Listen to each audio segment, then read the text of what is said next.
Sejam bem-vindos a mais uma edição do Blindcast.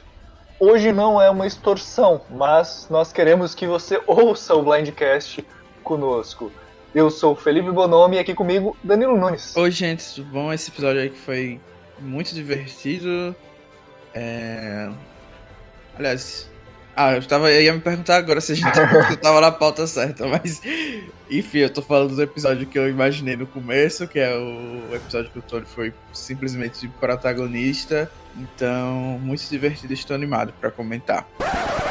Para tudo, porque nós temos um anúncio para você. Eu e o Juan estamos interrompendo esse Blindcast para convidarmos você a se inscrever na segunda temporada do Survivor Zeitgeist, Survivor ZG. O que é o Survivor ZG? Você sabe o que é o Survivor ZG, Juan? Eu sei, um jogo maravilhoso de Facebook que tá na segunda temporada e que vai ser tudo. Nessa semana nós estamos começando a segunda temporada do Survivor ZG, que é, como outras franquias, um Survivor virtual. E o que significa ZG? ZG significa Zeitgeist, que é uma palavra que simboliza espírito do seu tempo, numa tradução livre. Nada melhor do que para simbolizar esse tempo que nós estamos passando do que uma temporada temática chamada Together at Home, ou seja, juntos em casa. Um movimento que ficou muito famoso pelas lives, pelos shows, pelas streams que nós estamos tendo, que nós temos durante esse tempo de pandemia, e que nós vamos trazer esse conceito de ficarmos juntos em casa. Então você pode se inscrever. O link para o formulário de inscrição para o grupo do ZG vão estar aí na descrição desse podcast. E você pode, então, se inscrever para participar desse jogo. Você não vai precisar sair de casa. Toda a temporada está sendo planejada para você fazer todas as provas, todas as dinâmicas dentro de casa, sem precisar sair de casa. Mais do que nunca, vença sozinho, dê um show. Dê um show com a gente no Survivor ZG Together at Home. Um outro anúncio que acho que é importante nós fazermos, Juan. Nós estamos nos planejando para a off-season de Survivor. Na verdade, nós estamos nos planejando para saber o que vai acontecer nesse segundo semestre, que provavelmente não teremos temporadas novas de Survivor. Então, nós estamos elaborando um questionário também para ouvirmos informações de vocês, ouvintes do Blindcast. Então, pedimos a você que acesse o link e diga quais quadros vocês gostariam de ouvir no Blindcast, que tipo de formato que você gostaria que o Blindcast adotasse, enquanto nós não temos um anúncio de uma nova temporada de Survivor. Contamos com as opiniões de vocês, não só nos comentários, mas também nesse formulário. Ajuda a gente, porque vai ter aí, aparentemente, muitos meses sem temporadas, então a gente já tá pensando em algumas coisas, mas a gente quer saber... Digam o que vocês querem ouvir, né? O que vocês queriam saber, o que vocês queriam que tivesse de conteúdo, pra gente guiar um pouco mais do que a gente tá pensando.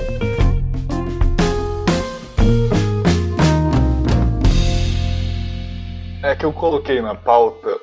Na verdade, eu dou um Ctrl+C na pauta do episódio anterior, mudo o nome e as informações na pauta. E eu esqueci de mudar o número, e o Danilo e eu também estávamos olhando aqui o título do episódio e vimos episódio 10. Opa, a gente vai gravar o 11, mas é o episódio 11, This is Distortion, frase dita por Tony Vlachos, num episódio que, na minha opinião, foi muito good TV. Sim, e a confusão também, é bom lembrar, porque a gente tá gravando os episódios atrasados, então às vezes a gente entra sem lembrar exatamente qual episódio que a gente tá, então essa precaução também para não dar spoilers na hora de comentar. Isso aí, né? Porque a gente sabe que tem muitas pessoas que gostam de assistir o episódio, depois assistir o Blindcast, ouvir o Blindcast no caso, né? Às vezes pessoas que às vezes esperam a legenda ou esperam mais tempo. E a gente fica muito feliz com todos os comentários. Teve um ouvinte que ouviu basicamente todos os Blindcasts nesse último mês, aí, aproveitando a quarentena. Mandou mensagem pra gente, a gente gostaria de agradecer. Sim, o Vitor é uma lenda, a gente gravou com ele lá na Tribo Falou, acho que foi a semana passada, o episódio 12, se eu não me engano. Então, realmente aí fica o abraço pra ele, que acompanha todos os podcasts do Survivor, tá super viciado. E é isso, se vocês também estão acompanhando a gente, lembrem de comentar, que assim como o Vitor, a gente vai enaltecer vocês aqui e também ficar bem incentivado a continuar com esse trabalho que a gente tem. Sim, o Victor Rocha. E teve vários outros que eu mandei print também lá de vários comentários. do Paulo Márcio e vários outros que foram comentando, a gente compartilha lá no...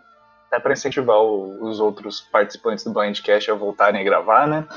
Mas agora a gente está entrando em forma, estamos entrando em dia, e acho que esse foi um episódio muito bom, e eu tô bem empolgado. Eu não lembrava que era esse episódio, mas quando eu abri a pauta aqui pra gente ver, eu quero realmente comentar muito desse episódio. Se você precisasse dar uma nota para esse episódio, que nota você daria? E deixa eu adicionar essa pergunta também. Você acha que foi o ápice da temporada? Tipo, depois do episódio 11, será que vem coisa melhor? Será que ou não? Olha, eu acho que não tem muito o que questionar sobre o episódio ter sido nota 10, porque realmente foi uma grande sequência de coisas super good TV de acompanhar. E eu acho assim, falando da minha expectativa na época sobre o resto da temporada, eu tava bem temeroso de que acontecesse justamente o que você tá falando, desse episódio ser o ápice e a reta final acabar indo por água abaixo, né? Principalmente porque quando tem alguém que a gente vê assim com muita influência sobre os outros personagens, a gente fica com medo de ser tão previsível. Mas assim, se a gente for observar friamente, e no pior dos casos vai ser...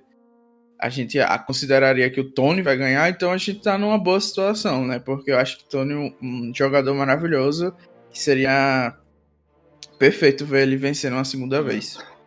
Quando eu assisti esse episódio, o meu sentimento foi assim, por que eles estão dando tanto tempo de tela pro Tony? Será que ele vai ser eliminado hoje?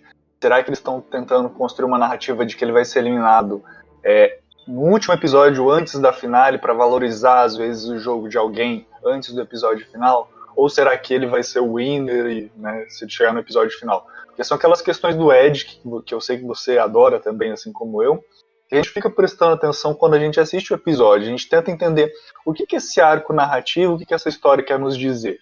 E podem ser várias coisas, pode significar várias coisas, e a gente tem que fazer a leitura do que a gente está assistindo. E eu fiquei muito nessa dúvida, assim, ou ele vai sair muito rápido, ou nesse episódio, ou então provavelmente ele chega na final com grandes chances. A gente fala, brincando, que a gente está gravando anos no futuro, mas a gente não está anos no futuro, a gente está nas vésperas do episódio final, então a gente não sabe exatamente quem que vai vencer, quem tem chance. A gente está, na verdade, agora chegando num campo que a gente pode ponderar um pouquinho mais, né, sem dar muitos spoilers, né, e sem dar spoiler, porque isso é nosso objetivo, né, não dar spoiler. Blindcast é às cegas, comentar só o episódio, teoricamente. Né?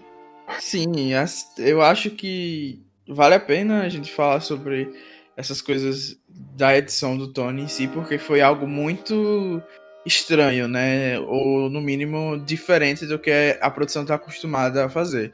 Ele quebrou o recorde de Confessionals num único episódio, teve 18, então realmente é uma anomalia e é interessante ver exatamente o que você falou, as opções do que isso pode significar. Eu particularmente acho que é um indicativo de que ele vai vencer a temporada, porque eu acho que o que você falou sobre alguém ser hypado para valorizar o jogo do vencedor ou de outra pessoa importante para a narrativa foi justamente o que aconteceu com a Sophie. Não que ela não seja uma boa jogadora, pelo contrário, eu sempre elogiei ela aqui, e ela até era do meu time por causa disso, o time do draft, mas eu acho que ela foi um pouco mais hypada do que normalmente ela seria, justamente por causa dessa jogada que o Tony fez nesse momento. Então, pra gente ter esse sentimento de que ele fez uma estratégia fenomenal e tirou alguém que, ao mesmo tempo, era uma ameaça pro prêmio, alguém que tinha um ídolo no bolso, mesmo que ele não soubesse, a gente teve que ver um pouco mais da Sophie como jogadora. Então, na minha opinião, esses 18 Confessionals do Tony, toda essa visibilidade que ele teve no episódio é pra botar ele realmente como frontrunner. A única coisa que eu fico com medo, mas muito mais pelo que aconteceu na Edge of Extinction, com a vitória do Chris Underwood, é que o Tony seja um Rick Devens e alguém que volte da Edge of Extinction seja o vencedor da temporada. Então, como não tem um vencedor na história nesse momento, a gente tá vendo o Tony até tipo, dizer chega, entendeu? Sim, com certeza. E vamos aproveitar esse gancho que você puxou da Edge of Extinction, da temporada, pra gente falar da temática que está presente de volta, né? Da twist que está presente de volta agora nessa temporada de Winners at War, que começa justamente com uma das participantes, pelo menos aqui na nossa pauta, uma das participantes que eu particularmente acredito que se tiver que retornar e ter chance de ganhar, talvez seja uma das que tem mais chances de ser a Chris Underwood dessa temporada, que é justamente a Natalie, que no dia 28, auxiliada pela Parvati, encontra a vantagem que dá título a esse episódio numa cena bem interessante. Na verdade, a participação da Natalie, se a gente for pegar desde o começo, desde o episódio 1 até o episódio 11, ela é uma das que mais aparece da Edge of Extinction. Sim. Assim, eu não vou comentar em detalhes quem eu acho que volta ou não, porque eu já sei quem volta. A CBS meio que vazou, a gente tá um episódio antes da final e do retorno. Mas eu concordo com você que a Natalie realmente teve uma aparição dentro da Edge of Extinction, né? Um destaque. Mas eu acho também que é muito por causa dela ter sido a primeira pessoa a chegar lá, né? Tanto que a gente, se comparar com a temporada original, Edge of Extinction, a Ri também teve um grande destaque e ela foi a primeira a chegar na Edge of Extinction, foi o first boot da temporada. Então, assim, eu acho que muitas das coisas que a gente vê da Natalie também era obrigatório que se fosse mostrado, porque, querendo ou não, ela tá sendo uma excelente competidora lá, conseguindo bastante tokens, bastante das vantagens que a produção escondeu. Então, assim, eu adoro a Natalie e espero que ela também consiga batalhar aí pra voltar no retorno dela. Mas não dá pra falar também dessa situação que envolveu ela adquirir essa vantagem, né? Não só acharem a pista, avisando que a vantagem estava ali debaixo do acampamento, mas toda a cena que aconteceu, né? Porque a gente vê a Parvati seduzindo geral pra ir aplaudir o sol, né? Pra aplaudir o pôr do sol. Não sei se foi muito seduzir, né? Acho que foi só qualquer pessoa que sugerisse aquilo ia acontecer. Eu não vejo assim, ela seduziu, flertou, nada disso. Só eu achei que foi algo bem normal, porém a cena foi divertida. Lembrou um pouco da Kelly, né, em Camboja, pegando o ídolo lá embaixo do acampamento. Então, assim, eu acho que foi interessante a dinâmica. Acabei não comentando em si sobre a vantagem, né? Mas eu achei que a produção conseguiu medir bem a dificuldade de encontrar ou adquirir essa vantagem na Edge of Extinction. E, se eu não me engano, foi a primeira vez que eles puderam elas puderam trabalhar juntas, né? Pra adquirir a vantagem. Sim, e isso é justamente uma coisa que eu gostaria de ressaltar, né? Na verdade, primeiro ressaltar o fato de algo que a gente já comentou no episódio passado, né? Acontece muita coisa que a gente não sabe em Survivor, então provavelmente todos os dias eles devem estar, vamos ver um pôr do sol, vamos fazer alguma coisa diferente para passar o tempo, porque se a gente fosse ver tudo que acontece em Survivor, ia ter muitos momentos borings, muitos momentos borings, muitos momentos que a gente, tipo, é interessantinho, mas para dentro da proposta de um jogo não acrescenta muito, né? E eu acho que foi interessante, né, isso que você comentou, né? Talvez qualquer pessoa que falasse, vamos ver um pôr do sol ali naquele canto que tá mais bonito, talvez o pessoal fosse também. Mas o que eu gostaria de ressaltar nesse ponto é justamente como será que elas decidiram que a Natalie ia pegar e a Natalie ia ter de fato a vantagem? Foi porque achou a dica primeiro? Sim, não teve nenhum debate. Eu fiquei sentindo, tipo assim, que a Parvati aceitou muito fácil, assim, deixa ela pegar ali a vantagem, ela pega os Fire Tokens, ela faz o jogo dela, eu fico só assistindo. Eu acho particularmente que a Parvati meio que entregou os pontos em certo momento, né, dessa Edge of Extinction. Eu acredito que ela entendeu que não ia voltar, ou pelo menos as chances eram bem pequenas, e por isso ela meio que deixou pra lá. A gente não tem muita informação se a Natalie dividiu isso com ela, né, depois e tal. Mas desde a da vez que ela achou a vantagem lá com a Dani e meio que gastou aquilo com manteiga de amendoim, ainda dividiu com todo mundo, eu achei que ela meio que... Não sei, eu tive essa impressão de que ela não estava assim tão inclinada a jogar no hard, né, ali na Edge of Extinction. Ela tava ali pra ter a oportunidade dela no final, mas sem se estressar tanto. Então eu acho que foi mais por causa disso. Primeiro que a Natalie realmente foi quem encontrou de fato, né? Como se fosse um ídolo de imunidade. Quem encontra e pega, mesmo que estivessem procurando juntos, é quem tem a posse do ídolo. Então eu acho que foi em parte isso. E eu acho que como elas se ajudaram, talvez a Natalie deu alguns tokens para Parvati. Eu acho que seria interessante, justo, que ela desse os tokens para alguns tokens, não precisa ser todos, mas pelo menos dividir com a Parvati. Até porque essa é uma vantagem, e aproveito até aqui para elogiar como eles introduziram Edge of Extinction nessa temporada, porque uma das críticas que eu sempre fiz, e eu até fiz também em Edge of Extinction, lembro que vocês também comentaram sobre isso, é a questão de que muitas vezes você vai e você não tem nada para fazer, você não influencia o jogo. E nessa nova ilha do exílio que nós estamos vendo, que nada mais é do que uma nova ilha do exílio reinventada, a Age of Extinction, pelo menos você tem a possibilidade de participar e influenciar do jogo. E nós vemos aqui justamente uma nova vantagem que vem justamente com o objetivo de extorquir os jogadores. Não só de, tô te vendendo uma vantagem, mas do tipo, olha, se você não pagar o que a gente está te pedindo, você não vai poder nem participar da prova de imunidade, nem participar do CT, do Conselho Tribal. Então, eu achei que foi uma vantagem interessante que talvez, se fosse jogada numa temporada normal, ficasse meio perdida, meio solta, mas que numa temporada como Edge of Extinction, no caso Winners at War, Edge of Extinction, funcionou bem, porque daí você tem jogadores que estão fora do jogo, que estão querendo influenciar no jogo, querendo merecer o seu retorno, né, conquistar Fire Tokens para poder ter vantagens para o seu retorno, jogando isso em um jogador que está ativamente participando da temporada no formato mais convencional. Eu particularmente gostei muito, e também tem essa questão de que você poderia escolher a quantidade de tokens que você ia cobrar da pessoa. Isso também achei interessante, ser maleável. Você pensou de uma forma diferente, Daniel? Eu adorei essa vantagem, porque primeiro ela foi bastante criativa, né? Eu não estava esperando algo desse tipo, então é sempre legal ver coisas novas no show, quando elas não são malucas e acabem totalmente com o formato que a gente tá acostumado. Então, nada de F4 ser fogo pra sempre. E assim, sobre isso de eles poderem pedir quantos Fire Tokens eles quisessem, eu achei interessante, porque realmente foi uma maneira de combinar isso da vantagem de ser uma extorsão, né?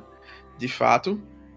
Mas algumas pessoas criticaram o fato de alguém que está no jogo ter que correr atrás de Fire Tokens para ajudar uma pessoa que está na Edge of Extinction voltar para tentar acabar com as chances dela de ganhar, né? Lá no F6. Então, algumas pessoas acabaram criticando essa dinâmica. E que talvez os Fire Tokens fossem melhor aproveitados se tivessem essa relação com a Edge of Extinction cortada, né? Se eles pudessem ser mais utilizados no jogo real, as coisas poderiam ser mais interessantes. Tipo, muito do que o Tony fez nesse episódio, de tentar até utilizar isso como um poder de barganha, né? Para depois, tipo, se você me der o token, eu vou votar com você. Então, é isso. Eu achei que foi muito legal da produção, porque foi algo inovador e acabou que aconteceu, tipo, perfeitamente. As pessoas certas acharam e usaram na pessoa certa também, no Tony. Então, teve muita sorte dos produtores de acabar acontecendo. Acho que não teria como acontecer de uma maneira melhor. São das coisas que talvez podem ter acontecido. A gente sabe que vira e mexe tem prova de recompensa que a gente não vê, tem vantagens que às vezes alguém acha, não usa, e a produção completamente esquece na edição, nem cita. Isso é algo comum. Sobre a questão de separar, por exemplo, os Fire Tokens, só na ilha, quem vai pra Edge que não tem Fire Token. Eu até compreendo o argumento do pessoal, que argumenta que seria interessante que separasse, mas o meu ponto de vista é o seguinte: uma das grandes críticas que a gente sempre faz, eu particularmente sempre fiz e comentei aqui também mais cedo, é justamente sobre esse formato da Ilha do Exílio, onde você basicamente se corta do jogo principal, você é como se estivesse jogando outro jogo. E eu, particularmente, tenho participado de um processo interno meu, assim, tenho feito um processo interno para aceitar um pouquinho melhor essas vantagens, essas temporadas temáticas malucas, essas coisas diferentes. De fato, eu acho que fica ruim quando você separa muito um jogo do outro, porque daí pode acontecer o que aconteceu em Edge of Extinction. Chega o Chris, que passou não sei quantos dias lá, mais de 20 dias na Edge, fez ali uma prova e voltou. Acontece o que a gente viu em outras temporadas, que tinha Ilha do Exílio. Às vezes a pessoa faz uma prova, volta e pode ganhar. É claro que o primeiro assim, que teve um grande destaque foi o Winner, que nós comentamos bastante aqui no Blindcast, até porque ele não existia antes, foi o Chris Underwood. Mas eu, pelo menos, quando assistia as temporadas que tinha exílio, eu ficava com esse sentimento de que quem voltou não merecia tanto quanto as pessoas que não foram eliminadas nenhuma vez do jogo. E com essas novas dinâmicas, com essa relação mais íntima entre quem está no jogo e quem está na Edge, não fica parecendo, pelo menos para mim particularmente, que a Edge é algo diferente, que a Edge é tipo assim, você perdeu, então você não merece. Não, você tá ali, você tem chance, mas assim, não é uma prova só que vai acontecer lá no F5, no F6, ou uma prova que vai acontecer ali na Merge, vai ser um trabalho que você tem que realizar diariamente, não só passando fome, mas também indo atrás de Fire Tokens, tentando influenciar no jogo e realmente participando do jogo. Então eu acho que você ter essa ligação entre quem está na Edge e quem está na ilha principal valoriza possíveis winners que sejam eliminados e que voltem como Chris Underwood, sabe? Que você possa... Não espero que tenha, como o Daniel falou, tomara que não fique para sempre essa vantagem, essa twist, né, da Edge, nem do Fire Token, mas que quando tiver, que ela seja bem utilizada e que quem utilize, a gente consiga ver a história dessas pessoas e conseguir perceber, ok, ela foi eliminada, mas ela batalhou, ela lutou para voltar, ela mereceu voltar, ela estava influenciando o jogo mesmo tendo sido eliminado a primeira vez e conseguiu fazer o caminho até a final. Eu espero que quando a gente tenha uma twist assim, uma temática assim, a gente consiga ter esse sentimento para não ficar algo tipo assim, assisti 3 episódios à toa porque o Winner só apareceu no último.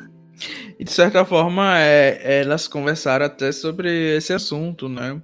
Se elas iriam querer utilizar essa vantagem de uma maneira de, tipo, se elas iriam usar a vantagem para fazer impacto no jogo, né? Influenciar de alguma forma. E talvez essa preocupação em influenciar ou participar do jogo seja justamente isso que você comentou, de que talvez não adianta para uma pessoa voltar lá no F6 ou no F5 se ela não tiver o respeito de quem tá jogando agora ou de quem tá na Edge of Extinction. Então, se a pessoa utilizar uma vantagem, mandar para algum participante e talvez essa vantagem tenha um impacto muito grande no jogo, provavelmente se um retornante da Edge of Extinction defender isso no FTC, que ele teve certa influência em como as coisas aconteceram, dentro da situação que ele estava, claro, né, na Edge of Extinction você está bem limitado, possa ser que isso aumente o respeito dele com o júri.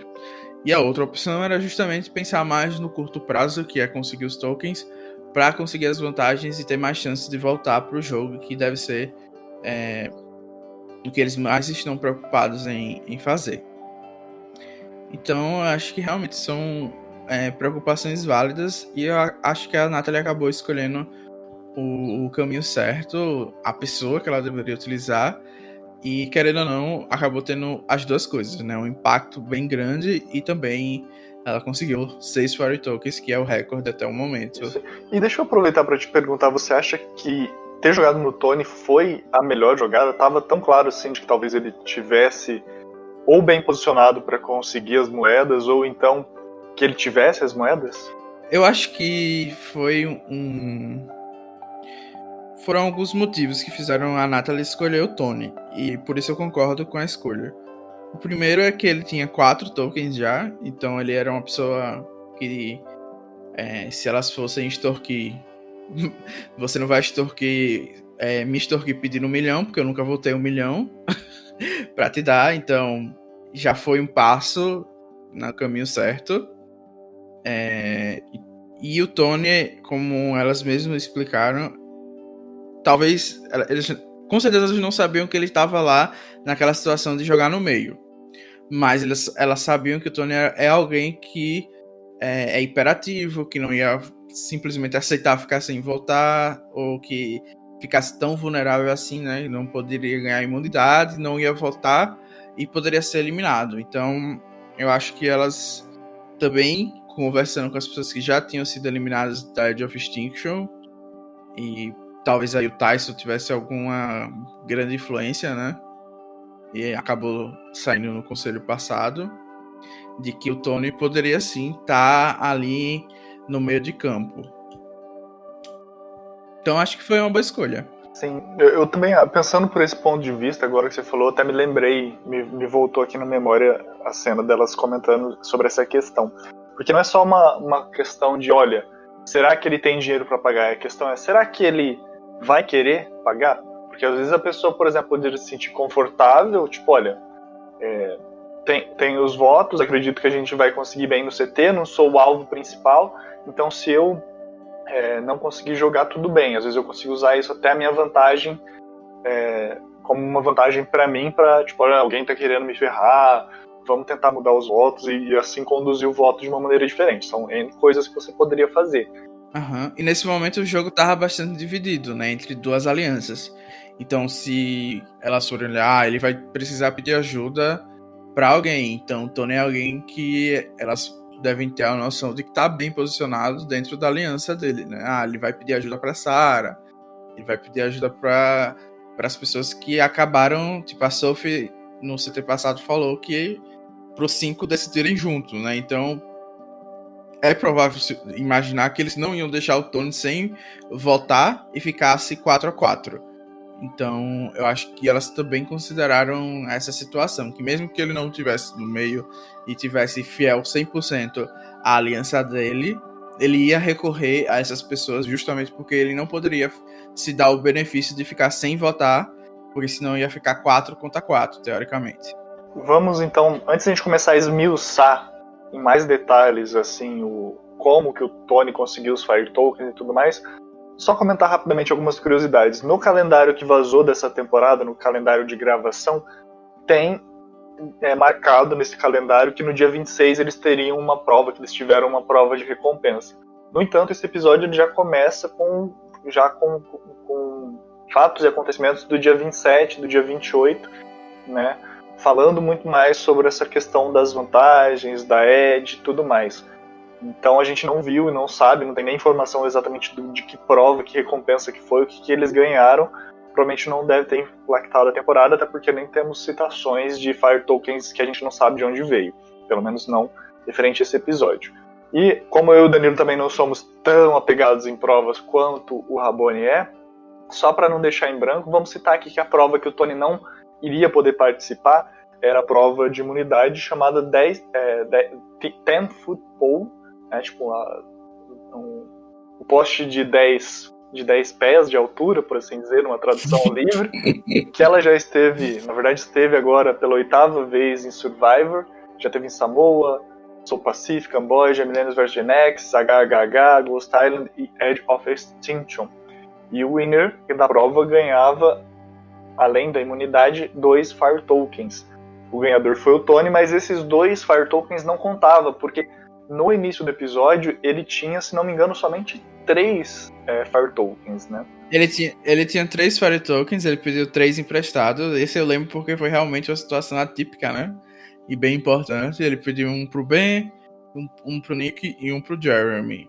Então ele fez os 6 e ele precisava juntar isso antes da prova, porque se ele não conseguisse pagar, ele não ia nem participar dela.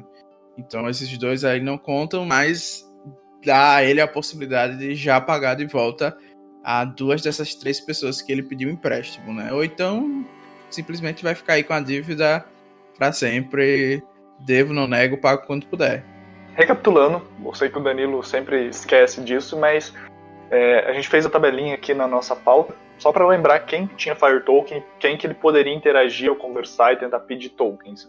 Pensando no final do episódio 10, né, começo do episódio 11. O Ben tinha 1, a Denise tinha 3, o Jeremy tinha 2, a Kim tinha 2, A Michelle não tinha nenhum Fire Token, tanto que foi o que ela argumenta depois, que ela foi também extorquida, né, de certa forma. O Nick tinha 3, a Sarah tinha 1, o Tony tinha 3 e a Sophie tinha 2 e o Tyson não tinha nenhum no episódio 0, até que ele foi eliminado. A gente até brincou aqui que ele foi eliminado e a gente nem viu ele deixar Fire Token pra ninguém. Basicamente eram essas pessoas que tinham Fire Token na ilha, e as cenas do episódio em si começam num ritmo um pouquinho mais lento. A gente tem as cenas depois da Ed. A gente começa com o Jeremy sozinho, né, questionando o que aconteceu no CT anterior, onde ele saiu, né, usando a vantagem dele de ter saído do CT sem votar e sem ser votado, né, uma vantagem que deixou muitas pessoas questionando sobre a sua lealdade, o seu alinhamento, se ele não deixou na mão os seus aliados, como que isso foi visto pelo júri. Eu e o Danilo até comentamos isso no Blindcast passado. A gente vê os efeitos dessa situação no acampamento, que é justamente o Jeremy tentando se reposicionar depois de ter utilizado essa vantagem, né? Sim, eu achei meio hipócrita, né, do Jeremy querer saber das coisas, sendo que ele deixou todo mundo na mão. Então, eu achei ali uma coisa bem questionável do gameplay dele. Mas é aquilo, né? Querendo ou não, ele ia acabar sabendo das coisas, né? Era só ser um pouco mais paciente. O pessoal também deve estar de cabeça quente, assim, que chega do CT. E eu acho que o Tony teve um papel importante já nesse começo de episódio. Porque, querendo ou não, ele meio que se posiciona de uma maneira muito melhor do que o Ben, né? Que o Ben tá, sei lá, muito agressivo nessa temporada. Eu tô achando bem engraçado. Principalmente com o Jeremy. Acho que eles, de alguma forma, criaram uma rivalidade desde sempre. Então, foi isso. O Ben reizinho, o Jeremy não é reizinho. Achei que você ia falar nadinha, mas... Mas não rimou. Mas assim, é interessante você ter citado isso, essa questão do posicionamento do Tony e do Ben, porque a gente vê, e eu até elogiei o Ben em outros blindcasts, em outras oportunidades, até estava conversando com algumas pessoas durante essa semana, inclusive a Débora me mandou mensagem perguntando da temporada, abraço, Débora, e eu acho que assim... Abraço, Débora. Por onde anda, Débora? Por onde anda, Leila Lopes? Lembra desse meme? Ai, gente, deixa pra lá. Mas a gente estava conversando no privado justamente sobre essa diferença de postura. E eu lembro que eu citei justamente isso até com ela também, a questão de que assim, o gameplay do Ben na fase tribal da temporada dele foi muito bom, né, social. Só que depois ele acaba se tornando muito dependente das imunidades, das vantagens, hidros e tudo mais. E nessa temporada a gente vê um pouquinho dos defeitos dele no aspecto social, que talvez a gente não tenha visto tão profundamente na temporada em que ele foi o winner. De certa forma a gente vê que ele é um pouco cabeça dura, que quando ele pega a birra de alguém ou quando ele se posiciona contra alguém, ele parece que vai com esse posicionamento até o fim. Algo que o Tony se mostra muito mais maleável. Ele dá um blindside, mas depois ele vai lá fazer contenção de danos. Não, vamos trabalhar, não é bem assim, eu tava sem opção. E dá toda aquela conversa, faz toda aquela elaboração do conteúdo, do que precisa ser dito, do seu posicionamento, para garantir que ele está bem com a pessoa e para passar uma certa confiança para aquela pessoa, mesmo que talvez ele tenha feito algo que aquele participante, aquele concorrente, que a gente sabe, é um concorrente para vencer a temporada, mas que naquele momento, pelo menos, aceite e fique mais em paz com tudo que aconteceu e com o caminhar do jogo, né? Uhum. Então acho que essa diferença entre os dois fica muito nítida e acho que demonstra muito mais nesse episódio, apesar de eu ter elogiado muito bem em outras oportunidades. Acho que nesse episódio demonstra muito das suas... As qualidades do Tony colocam luz sobre os defeitos do Ben. Acho que você não poderia ter falado melhor, né? Tudo bem que a gente não poderia... Não precisava ficar 5 minutos falando que o B tá jogando pior do que o Tony, porque eu acho que isso é óbvio. Mas eu acho que você explicou muito bem que mesmo as pessoas sabendo que sei lá, o Tony provavelmente tá mentindo, ainda vale a pena, da posição do Tony, tentar reconstruir essas relações que querendo ou não, deram certo pra ele, né, a temporada inteira. E o Tony, falando do Tony, né, chovendo molhado no gameplay do Tony, depois eu corto um pouquinho do que a gente exagerou nesses 5 minutos aqui, mas algo que eu achei bem peculiar de se comentar foi o Tony aproveitando essa oportunidade pós-CT, aproveitar que estava todo mundo cansado, exausto, para logo na noite pós-CT, amanhecer do dia seguinte, já começar a procurar o ídolo, né, na madrugada, amanhecer. E o que eu achei mais estranho foi o Nick aparecendo do nada. E aí, vamos procurar uns ídolos? Acho que o Nick aprendeu na temporada dele, né? Que tem que procurar logo cedo e aí resolveu. Mas foi bem estranho mesmo, porque primeiro a forma que o Tony reagiu e o Nick reagiu, parece que eles eram bem aliados e a gente nunca tinha visto isso a temporada inteira, que eles eram próximos. Então isso realmente me pegou desprevenido. E o Nick aparecendo do nada parece que é alguma coisa recorrente, né, na temporada, seja pra escutar conversas alheias ou então pra ajudar em pegar ídolos e tal. Nossa, eu me lembrei agora de um episódio de Seinfeld, me julguem, série dos anos 90. Pré-Friends, pra você ter uma noção. Mas tinha um personagem que ele, de um episódio específico de Seinfeld, que ele andava silenciosamente. Era um personagem secundário. Aí sempre que eles iam aprovar um projeto, uma campanha, né, da revista que uma personagem trabalhava, ele aparecia do nada e mesmo sem trabalhar, ele ganhava o crédito por ter participado do projeto. Mas eu senti muito, muito isso na edição do Nick. E o que me incomodou mais, especificamente nesse episódio, nessa cena, é que você estava fazendo toda uma construção de nossa, olha como o Tony está sendo inteligente, como o Tony está procurando o ídolo enquanto todo mundo está dormindo. Aí de repente o Nick, tô procurando ídolo também, não tá todo mundo dormindo. Uhum. Tipo, pra mim foi meio que contraditório com o que a narrativa tava querendo contar. Eu achei que foi uma falha dos editores nesse sentido. Eles estavam construindo uma narrativa de que o Tony era diferente. Que pros editores o Nick não é ninguém, né? É isso, basicamente. Mas podia ter tirasse essa cena do Nick se fosse pra deixar do jeito que tá. Deixa só o Tony achando e pronto. Que no final das contas não deu em nada, né? Acho que só foi mais. Acho que eles colocaram pra fazer o Nick mais chacota, porque não ficou do lado do Tony. E fazer o Tony ainda mais mastermind, né? Que enganou ele pra ele ir procurar em outro lugar. Acho que foi isso. E assim, o Tony nunca critica e Vlacos acha um ídolo, né? Vantagem pro Tony é pouco. Gente. Tava demorando, né? Pra chegar os mijos no Tony. Essa é a verdade.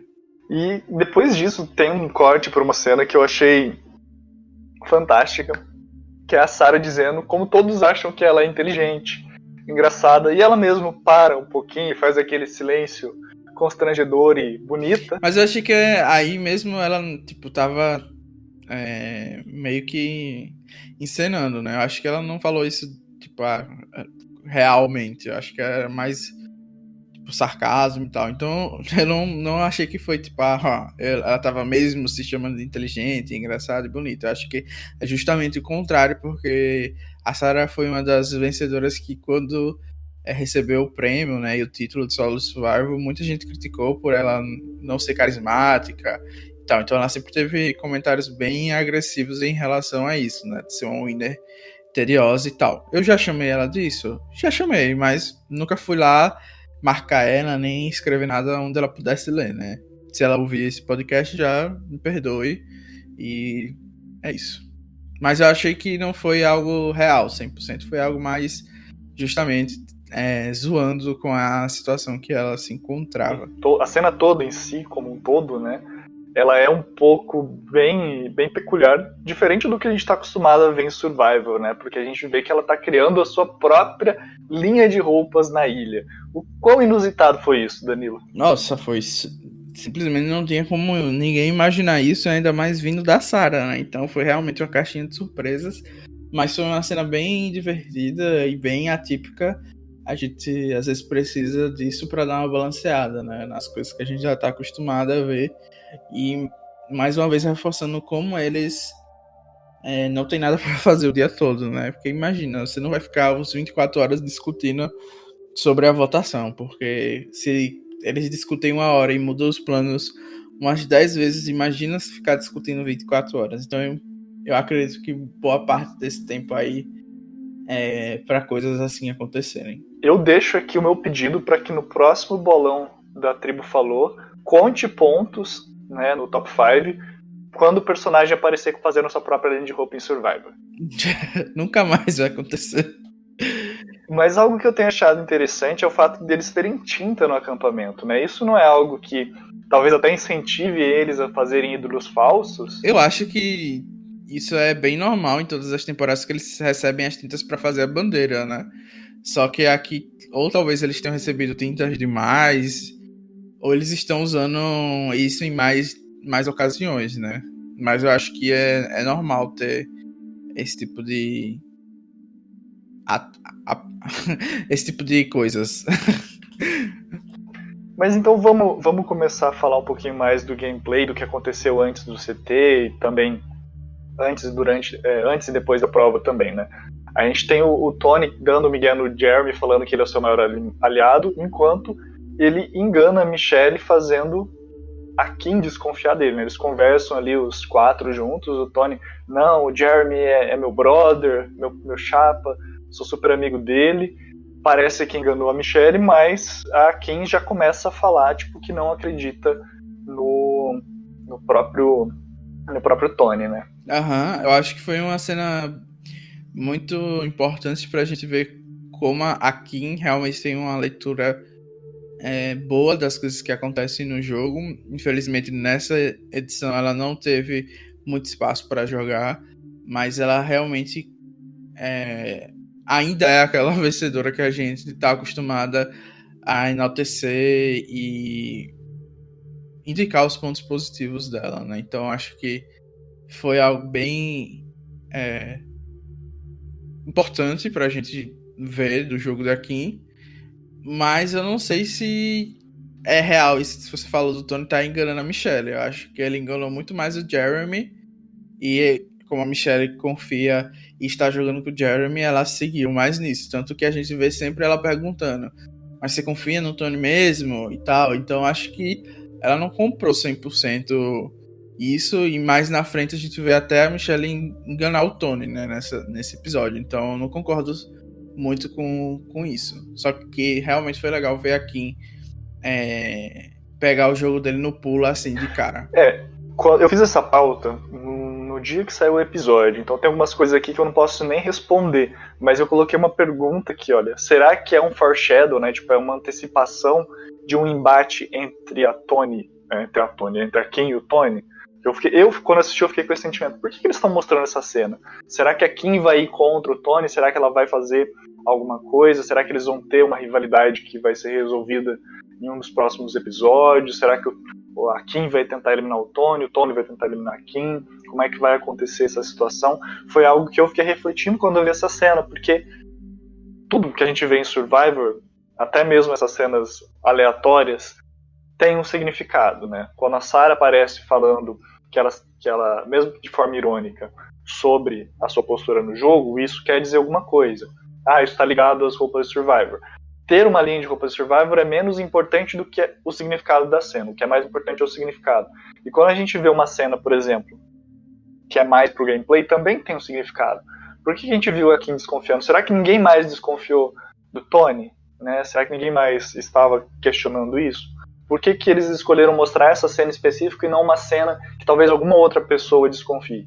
Então, sempre que a gente vê esse tipo de cena, quem gosta de analisar a edição, quem gosta de analisar a narrativa que é construída, fica questionando esses acontecimentos. Por que isso está acontecendo? O que isso quer dizer? O que eles estão querendo construir com essa cena, né?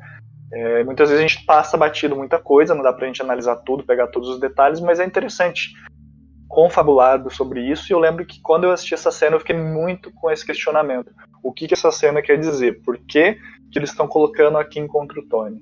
Pra mim foi mais uma questão de explicar porque a Kim iria flipar com a Denise, né, nesse episódio, que elas acabam voltando junto com a aliança que na cabeça delas era majoritária. Então aqui tava explicando que não acredita que o Tony vai flipar, que na verdade ele vai se manter com a aliança que ele estava até o momento, o que é algo, digamos, até que normalmente aconteceria, né? Eles acabaram de votar 5-4 e teve toda aquela situação no conselho que ficou bem dividida as alianças. Então é de se esperar que o Tony não fosse flipar de verdade. Então, quando eu assisti esse episódio, eu entendi essa cena como uma explicação do porquê a Kim e a Denise não votaram junto com o Jeremy, ou não votariam junto com a Michelle e o Jeremy, e sim resolveram participar do plano de dividir os votos, porque elas não acreditavam que o Tony realmente estava falando a verdade, que iria flipar logo depois de tudo que aconteceu no episódio passado. Mas realmente você tem um ponto importante sobre as cenas terem, às vezes, muitos significados para além do episódio que a gente tá vendo.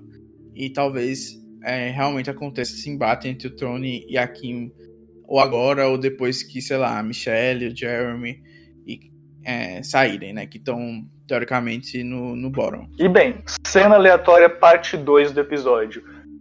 Todo mundo, enquanto o Tony está lá se divertindo com a sua cartinha da extorsão, comentando sobre os belos dentes de vampiro do Nick. Gente, não sei se poderia ter uma coisa mais aleatória do que essa, né? Mas, enfim, né? Eu acho que o Nick tá longe de ser um vampiro. Isso só demonstra o quanto nós estávamos certos no Blindcast passado sobre como deve acontecer tanta coisa que não tem importância na ilha, que a gente não precisa nem ficar sabendo o que aconteceu. E talvez essa cena entre nessa lista de cenas que poderiam ir para cenas extras que tem lá no YouTube da CBS, ou então para um programa à parte, como eu e o Danilo estava defendendo, né? Porque foi muito aleatório. Eu acho que realmente isso até deixou o Nick meio que triste com a produção, porque a edição dele tá realmente algo de outro mundo, né? Pode ser até desrespeitoso se você for um winner de Survivor e tal. E ainda ele é um winner bem popular. Então talvez ele merecesse um pouco mais de interesse na produção de contar a história dele. Ele é o winner mais recente, né? Que é uma temporada mais recente nessa temporada, né? Todos que ganharam posterior a ele, no caso, não foram muitos, tivemos só mais dois, né? O Chris e o Tom, né? Mas ele é de longe o winner mais popular, assim, das temporadas, sei lá, desde a 30... Desde a 34, talvez? Desde a Sarah, eu acho que ele é o winner que é mais popular, sem dúvidas. Se a gente excluir o fato de que a Sarah é retornante e até o fato de que tem muita gente que não gosta dela, dos winners assim das últimas 10 temporadas, talvez ele seja um dos mais lembrados mesmo. Eu acho que talvez o Adam seja mais popular que ele. E é isso. Eu acho que tipo, se você pegar até da temporada do Tony pra frente, talvez assim só o Jeremy e a Sarah, que são retornantes, que são mais populares que o Adam e o Nick. Mas enfim, né? Isso aí não tem nada a ver com o episódio. E agora a gente basicamente falou de tudo que não seja do Tony, né? Agora só vai ser falar do Tony o resto do podcast. Eu pulei, mas o Danilo comentou por cima aqui da questão da Kim, da Denise confabulando sobre o que fazer. Mas acho que a gente pode falar sobre isso até na questão da divisão de votos. Acho que é interessante agora nós comentarmos justamente sobre essa cena em específico, mas também sobre tudo o que acontece. E eu falo em específico porque eu adorei essa cena, eu adorei a empolgação do Tony correndo, pegando a cartinha e todo empolgado, e eu acho que também tem muito mérito da produção, da forma com que eles escreveram o texto, porque aquele texto que o Tony fala, meu Deus, eu vou conseguir jogar isso aqui em alguém, vou fazer um currículo muito bom, vai ser um resumê da hora, e aí não foi jogado em mim e eu tô ferrado. Foi uma construção narrativa muito good TV, muito legal de se assistir.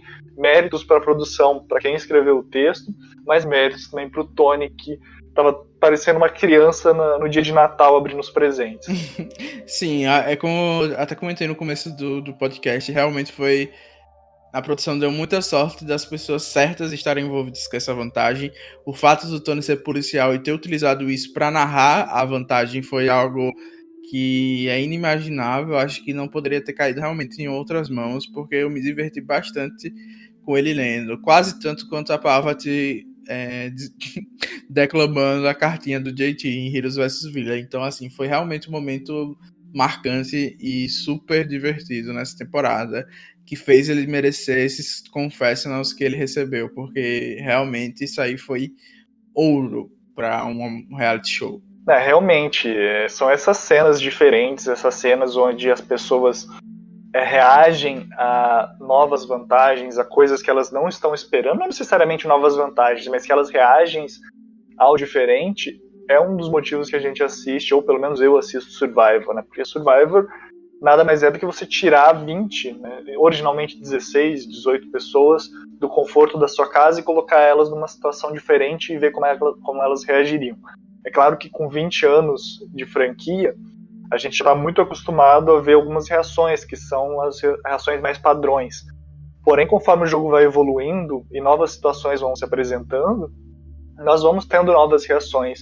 E ver como as pessoas reagem a elas, como elas readaptam as suas estratégias, o seu plano de jogo com essas novas situações, eu acho que, para mim, particularmente, é uma das coisas que me motiva a continuar assistindo Survivor, né? Porque se fosse pro Survivor continuar como era lá em Borneo, ia ser boring, Survivor já teria sido cancelada há muito tempo atrás. Mas eu sei que tem muita gente que critica a vantagem, que critica twist, que critica muita coisa. De fato, tem vezes que às vezes acaba sendo, como vocês falam, mijado, acaba sendo situações bem chatas de assistir, mas quando é algo surpreendente, eu acho que acaba sendo o motivo que faz, pelo menos a mim, continuar, e talvez boa parte de vocês também continuar assistindo. Sim, e foi muito legal que tipo, quando a Natalie e a Pava estavam lendo a vantagem, eu tinha entendido, né? E muita gente que estava comentando ao vivo não conseguiu compreender naquele momento o que tinha significado mesmo, né? Como é que ia ser usado. Daí eu expliquei para todo mundo lá no tópico, porque foi pros comerciais antes do Tony receber a vantagem. E assim que o Tony começou a ler, eu mesmo fiquei duvidando se a vantagem realmente era algo tão bom como ele estava explicando, né? E aquele momento no final que ele fala que a vantagem foi usada contra ele, tipo, foi realmente uma narração perfeita, quase igual àquele momento que o Devon fala "This is not advantage". Então acho que realmente são momentos bem legais quando os jogadores mesmo são surpreendidos e conseguem transmitir essa sensação que eles estavam sentindo de maneira tão perfeita, né? Acho que é isso. Uma coisa que eu gostei muito dessa vantagem em específico é que, como você muito bem colocou, ela é algo negativo, ela não é necessariamente uma vantagem. E muitas das relações que nós tivemos entre a Ed e a ilha principal, a ilha onde estão os participantes, né, o acampamento, foram relações tipo assim, olha, lava minha mão que eu lavo a sua. Você me dá os seus Fire Tokens, eu te dou uma vantagem. E essa foi pelo menos que eu me recordo, foi a primeira vez nessa temporada que nós vimos algo no sentido negativo. Olha, ou você me dá seus tokens, ou você não vai ser imune, ou então você não vai participar do CT. E eu gostei dessa dinâmica porque influenciou de um jeito diferente, não só de um jeito tipo, olha, tô sendo legalzinho com você, você vai ser um pouquinho legalzinho comigo, né, como eu falei, né, você é repetitivo, você é algo meio, lava minha mão que eu lavo a sua, foi algo tipo, realmente, olha, tô te colocando contra a parede, eu quero voltar pro jogo e eu quero os seus Fire Tokens, né, então isso realmente foi algo que eu gostei de assistir, uma vantagem que eu achei interessante. Eu odiaria se fosse jogada em mim, seja num Survivor de verdade, ou seja, num Survivor virtual, em qualquer uma das situações, se tivesse essa twist, eu ia falar, meu Deus, como que eu vou fazer para sair dessa situação agora? Até porque, como a gente viu anteriormente, ninguém tinha perto de 6 Fire Tokens. O Tony era o que tinha mais, o Tony e a Denise eram o que tinham mais chances de terem Fire Tokens, cada um tinha 3. O Nick também tinha 3, mas ninguém tinha 6. Ia precisar da quantidade de 2 pessoas para conseguir, 2 pessoas no mínimo para conseguir tirar essa extorsão, tirar essa desvantagem da pessoa. E a forma com que o Tony lidou com a situação, eu achei que também foi muito maravilhosa. Eu não sei se eu conseguiria fazer o mesmo. Desculpa. Eu não sei se eu conseguiria fazer o mesmo, eu não sei se eu ia conseguir conversar com meus aliados de uma maneira delicada e com um argumento certo, porque ele usou um argumento muito bom, né? Tipo, olha, se você não me ajudar, eu não vou ter como votar com você. E acho que a forma com que ele lidou com a situação foi muito bem pensada, muito bem estrategizada e executada. Eu vou discordar um pouco, porque apesar de ter gostado muito do como ele leu a vantagem, como ele narrou, eu não acho que ele fez assim, teve a melhor abordagem, como você falou, porque eu fiquei até em dúvida, porque no começo do episódio ele explica que, na verdade, tá fazendo aquilo que a Kim também disse que ele tava fazendo, que é só fingir que tava jogando junto com o Boron, que nesse caso era o Jeremy e a Michelle. E quando a gente vê ele recebendo a vantagem, ele corre justamente para essas pessoas para pedir os tokens, falando que vai voltar com elas. Então eu achei que se realmente ele tava pensando em só fingir, ele tava indo além do necessário, porque imagina só se ele realmente pegasse esse token do Jeremy e da Michelle, se ela tivesse, e ele não votasse junto com eles. Seriam votos totalmente perdidos no júri, porque além de fingir, ele ainda pegou Fire Tokens deles para eliminar eles no final das contas. Então eu já achei isso um pouco questionável, porque eu ainda não tinha informação de que ele ia flipar, mas aí depois que ele pediu um token pro Jeremy, pediu um token pro Ben, que estão em alianças opostas, eu realmente não entendi qual era o objetivo dele.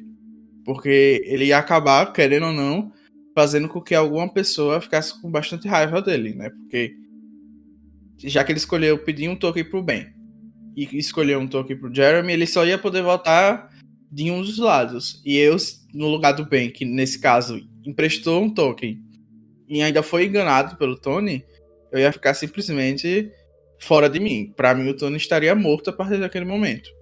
Então, acho que ele meio que ficou muito no muro a ponto de na hora de executar isso aqui, de como ele faria a vantagem, ele acabou exagerando. Eu acho que o mais seguro, teoricamente, seria ele, ou eu peço todos os tokens para um lado de uma aliança, a aliança que eu quero votar, ou pro outro, e não misturar desse jeito que ele fez. Então ele pediu um token pro Jeremy, pediu um token pro Nick, que a gente soube nesse episódio que era capacho dele, teoricamente, ou uma aliança muito forte, a gente não tinha noção. Mas isso de ter pedido um token pro Jeremy, um pro Ben, depois pediu também ajuda pra Michelle, eu fiquei meio que um pouco... Eu questionei bastante isso, sabe? Então eu acho que não foi a melhor maneira, mas acabou dando certo. E é muito do jogo do Tony, na minha experiência, né? De ele fazer coisas que talvez não tenha tanto sentido, mas por variáveis que ele desconhece, até, por exemplo, a Sophie ter um ídolo. Ele não conhecia essa variável, mas ele faz algo que não tem sentido, por ele não saber que a Sophie tem um ídolo, por exemplo.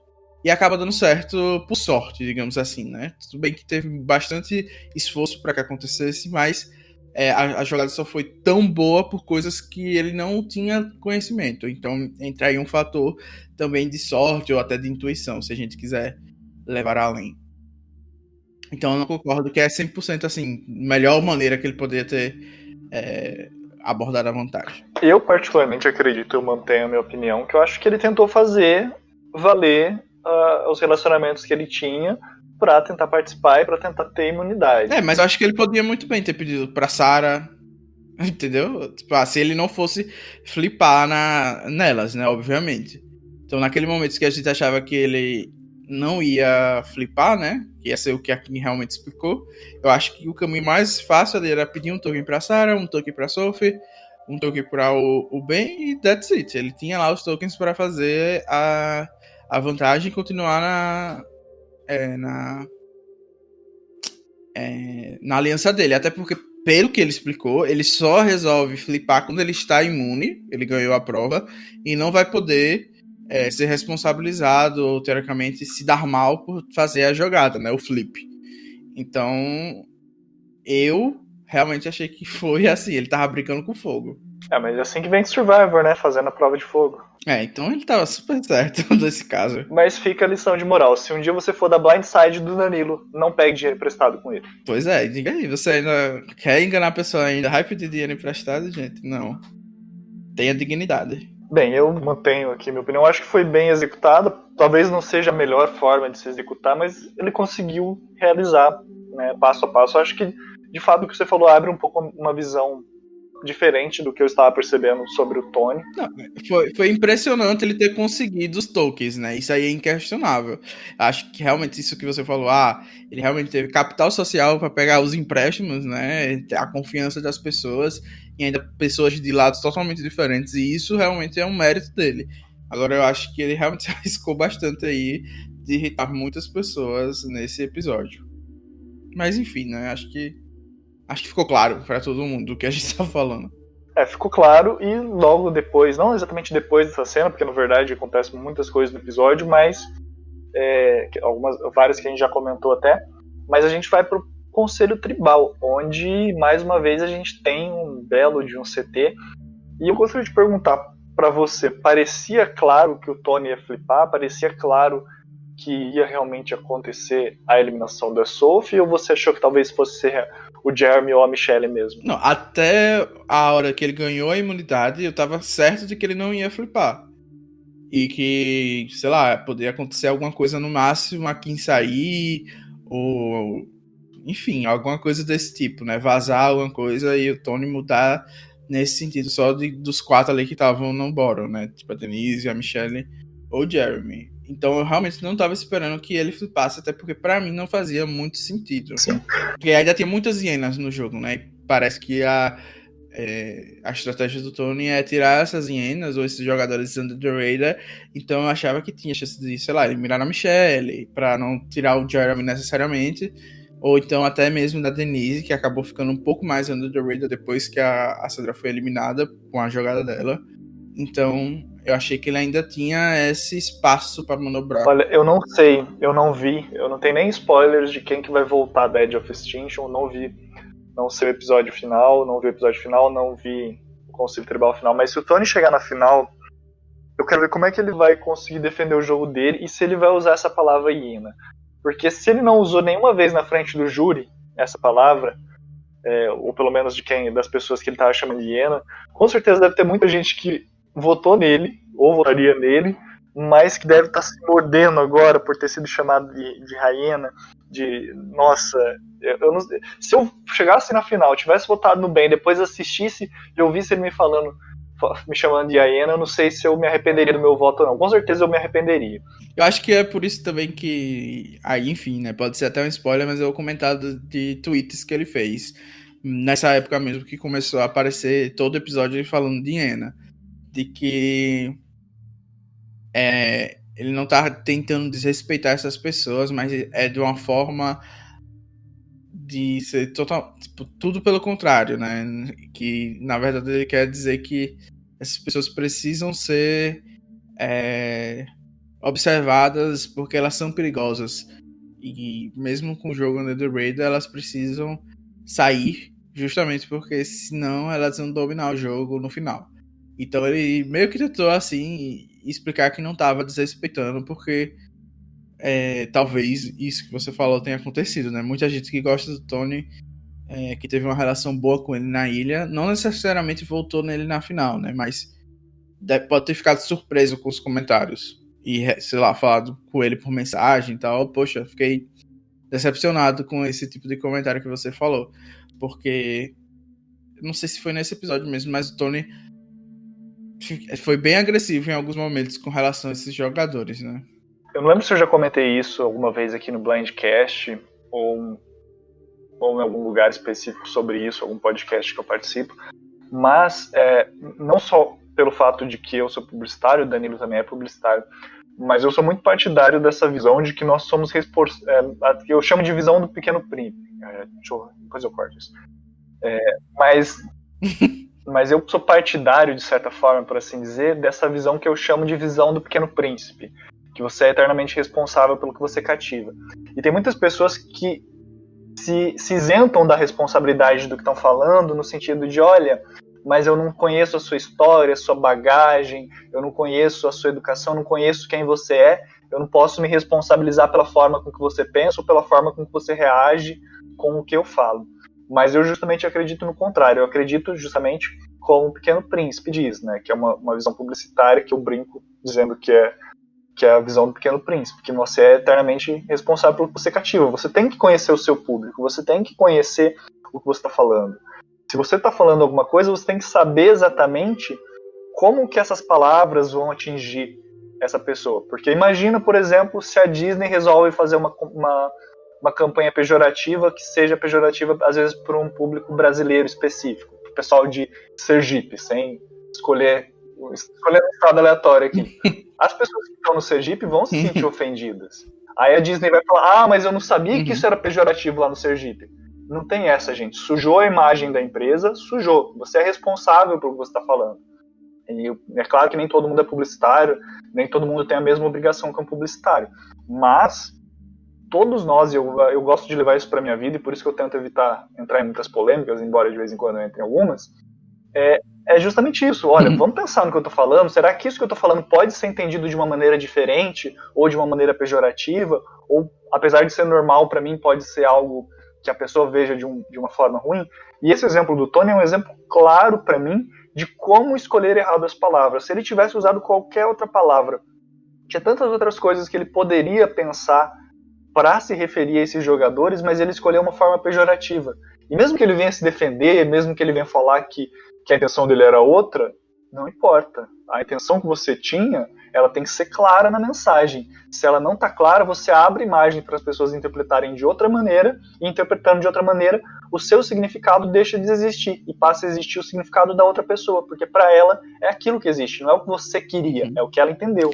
É algo bem parecido com a discussão que tem em várias temporadas, né, de que a percepção, na verdade, é a realidade do jogo, né? Não adianta você achar que tá controlando os votos, tem voz ativa, se na percepção geral, ou melhor dizendo, se o júri achar que você foi um capacho, você foi um capacho no jogo, não vai ganhar de jeito nenhum. A edição pode vir até depois e mostrar você sendo o grande estrategista, mas nada vai contra aquela percepção daquele momento, né? Porque você não precisa... basicamente, acho que nós dois estamos querendo dizer, relacionando a Survivor, é que você não basta você ter a sua verdade, você precisa que a sua verdade seja clara, que a sua verdade chegue àquelas pessoas que você quer que chegue. Não adianta nada você fazer uma temporada maravilhosa e chegar na final e a sua verdade, que pode ter acontecido de fato, não ser clara para as pessoas que vão votar para quem vai vencer a temporada. E a gente já viu em muitas temporadas isso acontecer, que é o que o Danilo acabou de falar da questão da percepção. Muitas vezes a gente acha que alguém merecia mais vencer a temporada, mas ela falhou em transmitir a mensagem dela para o júri, que era quem ia justamente escolher o vencedor da temporada. Perfeito. E é por isso que eu critico o Tony, porque se eu ouvisse o Tony me chamando de hiena, eu não votava nele. E não estaria errado, estaria certíssimo. Nesse não foi diferente. A gente já tem ali logo no começo o Tony puxando o Jeremy, conversando ali no pé do ouvido, no pé da orelha, falando justamente, acertando o plano para fazer a flipagem pro Tony e o Jeremy eliminarem a Sophie. E realmente não ficou claro, muita gente estava sem acreditar que a Sophie ia ser eliminada, eu incluso, no dia do ao vivo, eu estava mais do que certo de que ela ia ficar, porque até o momento ela era a única, assim, contender da temporada que podia bater de frente com o Tony, a Sarah, então eu achava muito improvável que ela saísse, né? Eu fiquei pensando até, talvez ela use o ídolo, ou coisa do tipo, se o Tony flipar mesmo, mas acabou que não foi isso que aconteceu, e ficou até a impressão de que aqueles cochichos tiveram um impacto mesmo, né? Eu pulei um bloco inteiro da pauta aqui, né? Sim, mas achei que foi de propósito, mas eu acho que a gente já falou assim por cima de vários tópicos, né? Desse tipo, Kim e Denise vão mentir. A gente já falou que quando elas decidiram, né? Mas talvez a gente precise falar do Tony realmente acertando o plano, porque foi de última hora, né? Ele esperou até o finalzinho lá. E é interessante a gente citar esse exemplo, porque assim, a gente vê ao longo do episódio a Kim tristona, porque o Tony ganhou a imunidade, mas de certa forma feliz porque o alvo cresceu nele por ganhar 2 provas seguidas. A gente vê ela falando em eliminar o Jeremy, a gente também vê a Sarah ao longo do episódio meio que bolada por essa questão de eles dividirem os votos por causa de ter algum ídolo, por achar que seria um 3-3-3, se eles usassem um ídolo ainda assim sairia quem eles esperam que saia, né? E eu acho que daí a gente chega no ponto que acho que é o mais importante dessa questão, né? Que é bem no pré-CT ali, chegando no CT basicamente, que é justamente o Ben, que é justamente o Tony esperando até o último segundo para falar o plano verdadeiro. Isso, particularmente, foi algo que eu achei bem interessante de se fazer. Porque numa temporada que está muito nítido de que tem muita coisa acontecendo, muita conversa sendo dita, e muita coisa parece que tem sido resolvida no Conselho Tribal, eu achei que foi interessante e inteligente da parte do Tony esperar até o último segundo, embora talvez isso tenha causado mais questionamento do Jeremy, né, que a gente percebe, e eu pelo menos fiquei com essa sensação de que não ficou claro se o Tony ia conseguir fazer a jogada, justamente porque parecia que o Jeremy não estava acreditando no Tony de que ele seria o alvo, né? Eu fiquei muito tempo debatendo isso quando acabou esse episódio, se no lugar do Jeremy eu teria embarcado nessa do Tony. Porque eu achava muito estranho alguém tentar mudar o voto logo no finalzinho e ainda me fazer voltar diferente das pessoas que eu tava aliado, né, até o CT passado.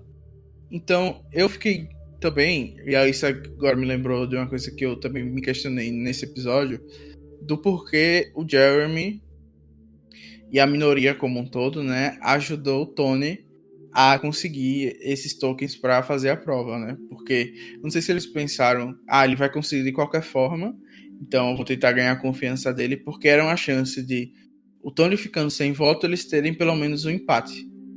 Então, eu não entendi se realmente havia essa confiança do Kim, da Denise, do Jeremy, ou como foi que acabou acontecendo isso, porque ficou tudo muito meio sem explicação. Talvez muito por causa do que vai acontecer no conselho e eles querendo deixar as coisas no suspense. Mas eu me questionei se no lugar do Jeremy eu não ia ter seguido o meu plano com a minha aliança, ou se eu realmente ia jogar tudo pra cima e tentado realmente fazer o Tony flipar. O que eu acho que acabou tendo um impacto, que talvez não tenha sido mostrado no episódio, é o Nick e a Michelle serem próximos, a ponto de, sei lá, o Nick falou que eles tiveram uma pre-made quando estava no pré-game.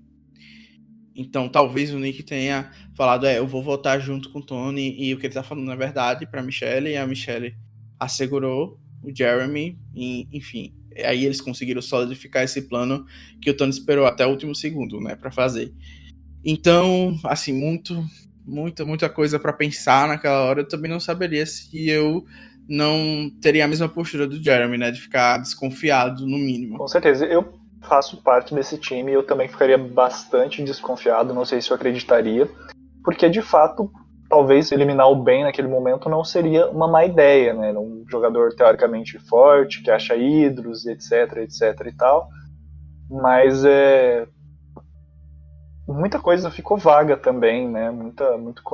Muitas conversas não foram mostradas, então a gente eu pelo menos não cheguei assim com aquela certeza absoluta de que o Jeremy ia mudar, mas eu fiquei com essa sensação de que talvez, de fato, o Jeremy fosse votar junto com o Nick, a Michelle e o Tony e eliminar, porque seria, e como foi, de fato, uma boa jogada, né? Uhum. E acho que isso vai muito de encontro também com o próprio bate-papo que eles tiveram durante o Conselho Tribal, que eles falam do paradoxo de Survivor, né? Que até citam essa questão, né? Você não quer ser a garota escoteira que tem todas as medalhas, né? Que faz tudo na escola, que faz tudo na faculdade, que você vai ver lá no yearbook, fazia parte do clube de xadrez, parte do clube de música, parte do clube de poesia, que fazia tudo. Tipo, você não quer ser essa pessoa, mas ao mesmo tempo você não quer não ter nada no seu currículo. Você quer ter um currículo que quando chegue na final as pessoas olhem e falem, olha, realmente essa pessoa fez alguma coisa. Que vai muito de encontro com até a gente estava falando um pouquinho mais cedo no Blindcast aqui agora, sobre essa questão de tornar a sua verdade conhecida pelos outros, né? Uhum. Mas também não pode ser uma verdade que as pessoas tenham medo. Eu acho que você resumiu bem, que às vezes a gente fica muito apegado ao que a gente tá vendo e eles têm muitas variáveis, né, pra levar em consideração. Muitas coisas que a gente não consegue nem levantar aqui devem passar pela cabeça deles, né? Então, talvez tenha tido a conversa do Jeremy com a Kim, que ela pode ter deixado subentendido de que ia flipar. Enfim, pode ter rolado tantas coisas, né? Então, é legal ver que a gente também tá começando a ter essa consciência de que os jogadores têm muito mais coisas ali para decidir do que a gente aqui vendo tudo óbvio. Você tem razão, porque, por exemplo, se a gente soubesse exatamente o que ia acontecer no CT, qual que seria a graça, né? Ah, o Tony eliminou a Sophie ia sair que falou com o Hidro, ia sair falando que estava com o Hidro no bolso e tal. Seria interessante ver, seria, mas talvez não seria tão interessante se não tivesse essa expectativa, né, do que será que vai acontecer? Será que eles realmente vão fazer essa jogada? Será que vai dar certo? Será que não vai dar certo? E acredito que se a gente ouvisse todas as conversas, talvez a gente ficasse muito mais claro, muito mais nítido do que vai acontecer, né? Uhum. Eu acredito que para a produção, para eles, devem ser sempre muito claro, né? Com certeza eles devem chegar no final do dia e conversar entre eles lá, os produtores, os câmeras, falar o que aconteceu, vamos ver as cenas aqui, e já deve ficar bem claro para eles o que vai acontecer. Sim, eu acho que talvez até é uma coisa que eu pensava antes, né? Se eles não perguntam para os participantes em quem eles vão votar antes, né? Do conselho ou coisa do tipo. Mas, assim, eu acho que também uma coisa importante é que ressalta o que a gente tá falando aqui, é que muitas vezes a produção coloca hashtag Blindside, né? Na época que tinha hashtag. E a gente dizia, não, isso não foi um Blindside, tava na cara que isso ia acontecer. Mas a gente vê recorrentemente os participantes saindo super enganados, chocados até mesmo, com votações que a gente achou que seriam óbvias. Então, tem esses dois lados aí, que muitas vezes as coisas não estão tão claras assim. Às vezes a minoria não é uma minoria tão unida, e a gente viu aqui a Kim e a Denise flipando facilmente. Então, tem todas essas nuances, né, no jogo. Sim, são muitas nuances, muitas coisas para se levar em consideração. Eu acredito que os jogadores, de fato, devem saber só na hora da leitura dos votos, né? Porque ninguém espera que vá sair, ou mesmo que vá sair, ninguém vai sair sem lutar. Eu falo pelas minhas participações em Survivor, né, virtual, né, no caso. As 2 vezes as 3 vezes que eu fui eliminado, 3 vezes agora, as 3 vezes eu sabia que eu era o voto. As 3 vezes eu tava com a esperança de que a pessoa realmente fosse votar comigo, mas eu sabia, poxa, olha, a chance deles estarem me enganando é muito grande, sabe? A primeira vez no IF eu tinha visto uma conversa no Facebook que eles me adicionaram num grupo que já existia e que eu consegui ler eles planejando que iam me eliminar. Eu tentei trabalhar contra essa situação, mas eu ter percebido alguns detalhes, algumas coisas, me tornou mais alvo ainda. Todo mundo mais se fechou contra mim, falou, não, é muito inteligente, isso e aquilo, e me eliminaram. Depois, eu tive alguns erros também em Romênia, quando eu joguei no VD, tive erros também no ZG, quando eu joguei em Deep Valley. E todas as vezes eu sabia, tipo, eu tinha aquele sentimento, poxa, tá muito se desenhando de que vão votar em mim, muitas coisas estão indicando, alguém que parou de conversar comigo, alguém que tá agindo estranho, algumas coisas que eu ouço, às vezes algum aliado que fala, olha, vou votar em você, ou então estão falando de votar em você. A gente muitas vezes tenta fazer o contraplano, mas não dá certo. E no caso do Jeremy, eu senti que realmente foi um blindside de fato, mas teve muitas outras situações em Survivor, em outras temporadas, que a gente ficava tipo assim, foi tão claro que isso ia acontecer que só mesmo quem foi eliminado para não perceber. Sim, eu também passei, eu só joguei uma vez no Facebook, né, no TW, eu fui super enganado. Eu achava que podia dar alguma coisa errada, mas não achava que eu ia ser votado, porque não fazia sentido pra mim, né, e acabou que realmente eu tava certo e as pessoas que votaram em mim se lascaram depois, né, mas não veio ao caso. E nos jogos do Telegram, eu também achava que ia ser votado, né. Então é aquilo, né? Vai de situação para situação. Às vezes a gente é completamente pego de surpresa, nas outras a gente tem alguma ideia, mas sempre tem uma esperança de alguma coisa dar certo.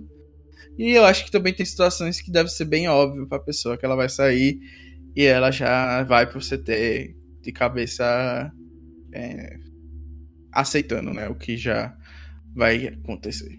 Eu fico assim por mim, pelo menos pela minha participação no VD. No VD eu acho que não tinha muito o que fazer porque foi muito em cima da hora. Mas no ZG mesmo eu acho que eu fui meio inocente, achando que eu conseguiria inverter os votos no último segundo e não consegui. Mas eu acho que, como você falou, vai tudo da participação, mas quando a gente sai blindsideado, fica aquele gostinho Mesmo quando não é blindside, com aquele gostinho, eu poderia ter feito mais, eu poderia ter me esforçado mais. Embora que todo mundo fale, é tipo que não aguenta mais jogar Survivor, nunca mais voltaria a jogar, né? Eu mesmo não vou jogar mais, não. Isso já decidi, esse meu ano de aposentadoria finalmente chegou. Só agora vou acompanhar e mal isso. Enfim, né? Acho que a gente pode voltar pro episódio e comentar. Eu acho que uma coisa que a gente precisa comentar é que o Tony meio que fez aquele caos no CT de maneira proposital, né? Eu acho que, apesar dele já estar seguro do que ia fazer, ele quer com aquele caos. Foi nesse episódio que eu entendi mais isso. Ter uma chance no próximo dia, ou quando chegar no acampamento, falar que foi algo que ele decidiu ali naquela hora, naquele caos.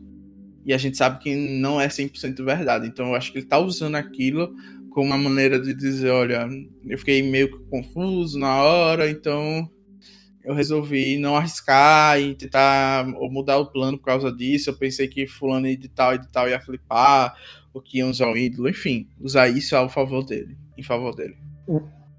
Esse episódio, esse CT, pelo menos, foi um pouco mais calmo do que os anteriores, né? Todo mundo até fala, foi quieto, ninguém falou comigo, até como desculpa para ter algumas conversinhas ali.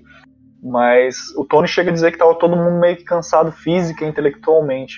Mas na verdade o que a gente vê durante todo o episódio, principalmente da parte do Tony, é justamente o contrário, né? Se ele tava cansado, a gente não percebeu em nenhum momento, né? Pois é, a gente sempre vê ele cheio de energia, né? Pulando árvore, fazendo escada, etc.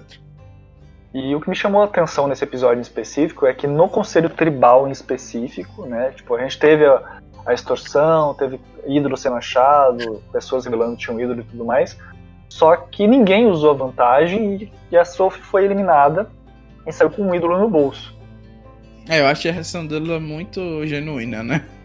Eu sempre ficava me perguntando por que quem sai com ídolo no bolso nunca sai dizendo isso, né? Meio que fica calado e só aceita tristeza. Mas eu achei toda a cena da saída dela muito interessante.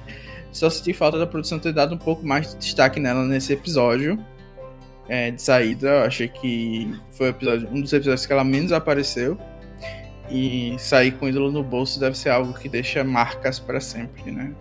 Se você já falou que quando você é blindsideado, você pensa, eu poderia ter feito tanta coisa. Imagina alguém que sai com o ídolo no bolso, né? Que era só usar o ídolo e ficar seguro por mais uma rodada.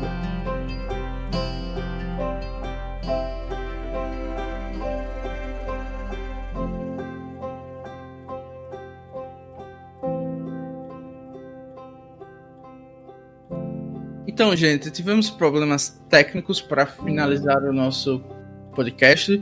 A gente comentou quase tudo do programa, então acho que não vai ter tanto problema. Infelizmente, a gente vai ter que terminar abruptamente, porque o microfone do Bruno parou do nada. E assim, as últimas coisas que eu queria ensinar, que estão na nossa pauta, é que muita gente já colocou o Tony como contender absoluto depois desse episódio, e eu acho que eles têm razão. O Tony tem muita chance aí de já estar com esse cheque de 2 milhões na conta, porque eu não vejo mais ninguém com chances de vencer. A Sophie deixou seus tokens para Sarah e para Kim, então achei bem legal dela ter colocado esses tokens nas mãos das mulheres. E para encerrar, de fato, a gente tem que sempre aqui falar sobre o draft. A Sophie era do meu time e agora eu fiquei só com um jogador, que no caso é a Michelle. Então vamos lá, Michelle, a sua vitória é mais quista do que nunca. Um recap dos outros times: a Bia não tem mais ninguém, o Rabone tem todas as pessoas do time dele, os 4, Sarah, Denise, Nick e Jeremy. O Juan tem apenas a Kim. O Bonomi ainda tem 2, o Tony e o Ben. Então assim, o Bonomi tá com muitas chances de vencer por causa do Tony, mas o Rabone tem 4 chances aí com 4 pessoas nos próximos episódios. A gente não vai comentar o Next Time, porque basicamente a gente sabe o que vai acontecer nesse próximo episódio, mas estamos chegando aqui no momento em que vamos ficar atualizados. A gente novamente agradece a todo mundo que está escutando os podcasts, mesmo com atraso por causa da quarentena e alguns problemas pessoais da nossa equipe, e pede para vocês, mesmo que ouvindo depois deixe seus comentários, seu apoio, porque a gente precisa para realmente ter esse gás para colocar tudo em dia. Então é isso, deixo aqui o meu abraço para todos os ouvintes e até a próxima.